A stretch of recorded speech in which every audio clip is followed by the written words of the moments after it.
तो कांग्रेस ने किया, और उसने जो है 70 साल में लूटा, तो और उन्होंने 70 साल में लूटा, आप 7 साल में लूट लिए, तो वो फर्क क्या है?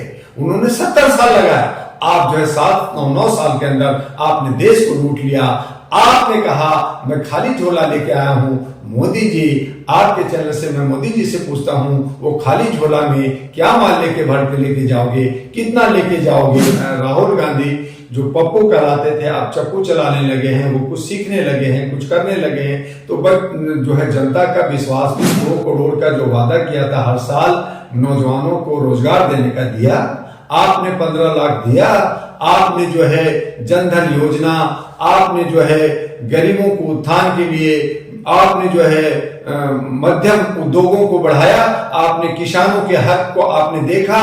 तो ऐसी बहुत सारी समस्याएं जिस पे आपने ध्यान न देते हुए आपने सिर्फ अपने साथी, अपने कॉर्पोरेट हाउस, अपने व्यापारियों को पैसा बैंक का लोन माफ। जब से मोदी जी बीजेपी आई है 2014 से, वो हमेशा जो है कांग्रेस को गाली दी है, कांग्रेस को खत्म करने की बात की है, उसको कुछ जड़ से खत्म कर देंगे, और उसके लिए लगातार प्रयासरत भी है। कांग्रेस की बहुत सारी गलतियां रही है, कांग्रेस के अंदर जो लीडर थे, जो अच्छे सलाहकार थे, जो काम करने वाले थे, वो आज उनमें कमी आ गई है।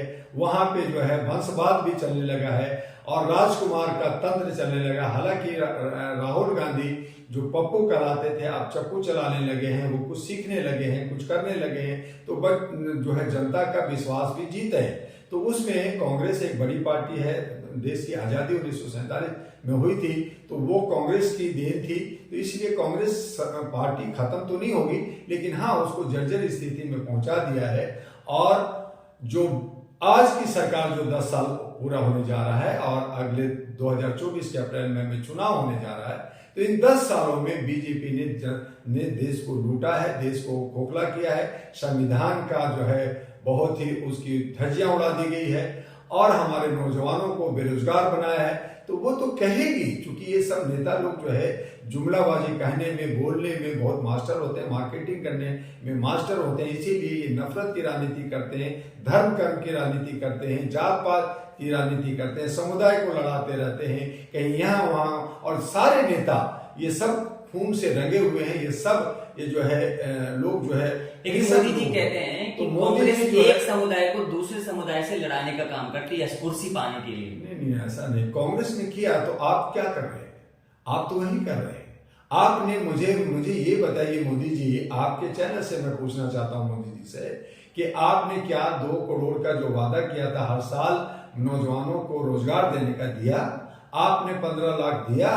आपने जो है जनधन योजना, आपने जो है गरीबों को उत्थान के लिए, आपने जो है मध्यम उद्योगों को बढ़ाया, आपने किसानों के हक को आपने देखा। तो ऐसी बहुत सारी समस्याएं जिस पे आपने ध्यान न देते हुए आपने सिर्फ अपने साथी, अपने कॉर्पोरेट हाउस, अपने व्यापारियों को पैसा बैंक का लोन माफ किया, उनको जो है सारे ऑथोरिटी जो सारे जो विभाग थे सरकार की, वो सब आप प्राइवेट को दे दिया। तो आपने दोस्ती तो जरूर किया, लेकिन जनता के साथ विश्वासघात किया। और आप कहते हैं कि ये अगर कुछ हो रहा है तो कांग्रेस ने किया, और उसने जो है 70 साल में लूटा, तो और उन्होंने 70 साल में लूटा, आप 7 साल में लूट लिए। तो वो फर्क क्या है? उन्होंने 70 साल लगाया, आप जो है 7-9 साल के अंदर आपने देश को लूट लिया। आपने कहा मैं खाली झोला लेके आया हूं। मोदी जी, आपके चैनल से मैं मोदी जी से पूछता हूं, वो खाली झोला में क्या माल लेके भर के लेके जाओगे, कितना लेके जाओगे? ये तो जनता को बता दीजिए, जनता को क्या हक मिला? आपने नौजवानों को पकौड़ा बेचने के लिए कहा, आपने शिक्षा को आगे नहीं बढ़ाया। आपने कहते हैं मैं विश्व गुरु हूं, लेकिन कतर में हमारे 9 नाविक का उनको फांसी लगने जा रहा है 2-3 दिन में। क्या आपने उस पर कुछ बोला? क्या बचाने की कोशिश की? आपने मणिपुर, राजस्थान, हरियाणा सब जगह बम लिंचिंग कराया, केरला में लड़ाई करवाया, खून खराबा किया। आपके ऊपर सतपाल मलिक ने कहा कि जो सैनिकों को जो बारामूला में मारा गया वो आपने मराया, तो आपको हत्यारा कहा गया। आपके गृह मंत्री जेल रहे, तड़ी पार रहे, लेकिन आज तमाम लोगों को ईडी, इनकम टैक्स और सीबीआई का डर दिखा करके उन पे छापा मार के उनको जेल भेज रहे हैं, डरा रहे हैं। तो ये क्या लोकतंत्र की खूबसूरती है? आपको भी एक दिन जाना है मोदी जी, और हमारे अमित शाह जी, हम आपसे हाथ जोड़ करके इस दिवाली पे प्रार्थना करते हैं कि दीपक जलाना है तो दिल से जलाइए।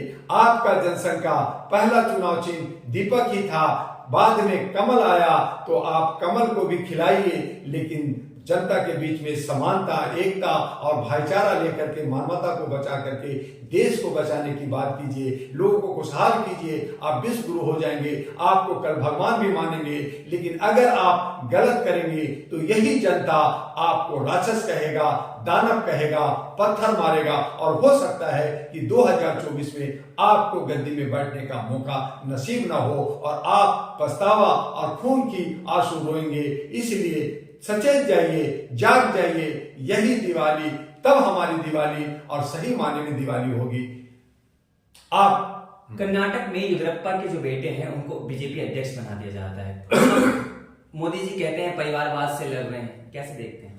वही कहा कि कर्नाटका में जब बीजेपी हार गई, जब आपने कहा येदियुरप्पा हमें हरा रहा है, उसकी वजह से नुकसान हो रहा है, जब कांग्रेस वहां जीत गई तो आपने कहा कि मैं पिछले धारा को लेकर करके मैं उसको कहीं ना कहीं अपनी जमीन बचा लूं, तो ये जो आपकी मानसिकता है वो ठीक नहीं है। ऐसे ही आपने राजस्थान में ज्योतिरादित्य सिंधिया को आपने बाहर कर दिया, आप हारने जा रहे हैं, फिर सिंधिया से आप जो है उसको लॉलीपॉप देंगे, मिठाई खिलाएंगे और बर्फी खिलाएंगे। तो ये जो है आप किसी न किसी तरह से एक के प्रकरण तरीके से आप सत्ता में बैठा रहना चाहते हैं, आप लोकसभा जीतना चाहते हैं, लोगों को बहलाना, फुसलाना और खरीदना और मार्केटिंग करना आपसे बेहतर कौन जानता है। इसलिए जो आप जनता के साथ कर रहे हैं, जनता बखूबी जान रही है और इसका जवाब 2024 में देगी। अमित शाह कह रहे हैं छत्तीसगढ़ में कि 500 रुपए में सिलेंडर मिलेगा। यूपी में जो कहें बीत गया, अब जो खबरें आ रही है वो ये आ रही है कि उज्ज्वल योजना वाले जो हैं उनको गैस सिलेंडर मिलेगा यूपी में। तो ये क्या प्रसाद है बीजेपी की तरफ से? और अगर केजरीवाल करते हैं तो रेवड़ी।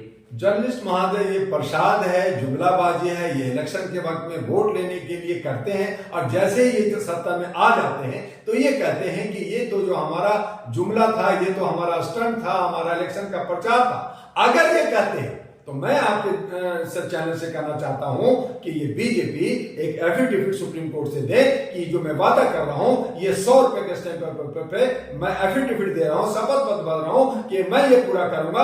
अगर ऐसा पूरा नहीं किया तो मेरा चल संपत्ति जब्त हो जाएगी और मेरी जो है लोकसभा का जो सदस्यता है वो खत्म हो जाएगी और आजीवन मैं जो है राजनीतिक में नहीं रहूंगा। ऐसा शपथ भरे और ये शपथ जो है कांग्रेस भी भरे और बाकी विपक्ष की पार्टियां भी भरे। और अगर नहीं भरते हैं तो राष्ट्रीय महागठबंधन भारत, जिसका मैं डॉक्टर दुआ चेयरमैन है, आयरा नेशनल पार्टी, ये शपथ भर करके जनता के बीच में आ रही है कि जो वादा करेंगे, जो एजेंडा बनाएंगे हम पूरा करें। इन जुमलेबाजी से बचिए, चाहे वो छत्तीसगढ़ हो, चाहे राजस्थान हो, चाहे मध्य प्रदेश या तेलंगाना हो, चाहे मिजोरम है, ये तमाम लोग बहला फुसला करके जनता को बेवकूफ बना करके दिग्भ्रमित कर करके सिर्फ और सिर्फ वोट लेना चाहते हैं। आइए जनता जागिए, इन तमाम लोगों को हरा करके मानवता के आधार पे सुशासन लेने के लिए आप जो है राष्ट्रीय महागठबंधन भारत और आयरा नेशनल पार्टी के साथ आइए। आपका पार्टी होगा, क्षेत्रीय लोग होंगे, आपके क्षेत्र से आपके नौजवान महिलाएं की बराबरी का 50% महिलाओं के हम अधिकार देंगे। आइए, आपका स्वागत है। इन तमाम लोगों को